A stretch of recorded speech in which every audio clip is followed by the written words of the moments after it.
Sunshine. Chapter 4. The Mall. We walked alongside the dead cars strewn all across the highway and back roads. Some had crashed into each other, and most were burnt or charred. There were more animals nearby down on the sides of the road. A few deer, a red fox, and even a bear a few hundred feet behind us. "So, Sandy, what did you do before the outage?" Gordon asked while we walked through the silent land. "I was a cop, so I knew my way around firearms, which helped the first few days, but I was hungry and civilization sounded nice." Oh, God, what a mistake that was. I shuddered at the question I was about to ask. "Sandy, what is it like?" She visibly shuddered herself as we walked forward. You can tell the mall was nice at one point, but it was clearly run down even before the outage. And every storefront has people in them. It's death no matter where you go. And Deborah sits in a spot in the middle of the mall, but I don't know how the fucking hell we're all gonna make it out of there. Then a large green roadside. "Freedom Mall, 1 mile ahead." "It's the mall, we ready?" Both Gordon and I nodded. Gordon asked another question. "So what are the followers like?" Sandy shuddered again.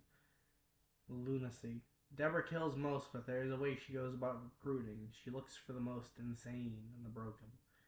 Gordon and I exchanged a panicked look, and Sandy noticed. "What's wrong?"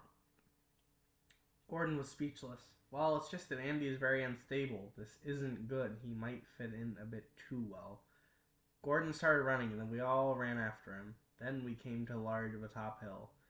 There was a large gray mall at the bottom of the hill, surrounded by dead cars and a long forgotten parking lot. Part of it was on fire. Shit. That wasn't on fire the last time I was there. That's new. We ran down the hill and towards the mall. Then we all started to hear the sound of screaming. Gordon, between breaths, asked another question. "Is the screaming normal?" Sandy violently shook her head.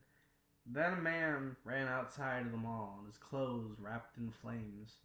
And he was shot from behind, and there was Andy standing totally covered in blood, and Sparky next to him. Sparky's teeth held bloody flesh. Then a woman wielding a machete ran from behind Andy. Sandy immediately raised her gun and shot 5 times. The woman fell. That was Deborah, and holy fucking shit, is that Andy?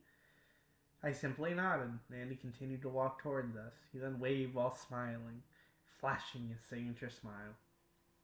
Sandy nervously waved back while Gordon stood slack-jawed. "Oh, that's so sweet. You came to save me. No need." Then he bowed theatrically, and all I could do was laugh. I then whistled, and Sparky came rushing over me. He arrived at my side, and I gave him all the love I possibly could. "Dear Lord, Andy, did you give any of them a chance, or was it just a bloodbath?" He smiled at my question. "I did give them a chance. Deborah was a bitch and laughed at me. She told me to try, so I did just that." Sandy nervously chuckled. Andy pointed at her. "Who's that?" Gordon picked his jaw up from the floor and walked over to Sandy. "This is Sandy. She was a cop before the outage, and she helped us to find you. My God, I was genuinely concerned about you." Andy smiled. "Yeah, I know. Bastards didn't even give me time to finish my cigarette. They owe me. I guess the blood debt has kinda already been paid." Sandy finally just let out a full body laugh, tears falling from her eyes. "My God, you guys are fucking mental." Andy nodded enthusiastically. "Yes, we are. Now, I need a shower. Also, Sandy, are you staying with us, or is this where we part ways?" Andy's intelligence was a bit scary sometimes. "Alas, gentlemen, this is where we part ways, but may we meet again sometime." Sandy then shook my hand as well as Gordon's. She then saluted Andy, who saluted back, and she walked into the woods. Gordon looked Andy up and down. "Jesus, man, just fucking hell." Gordon said while chuckling. We walked back towards the train.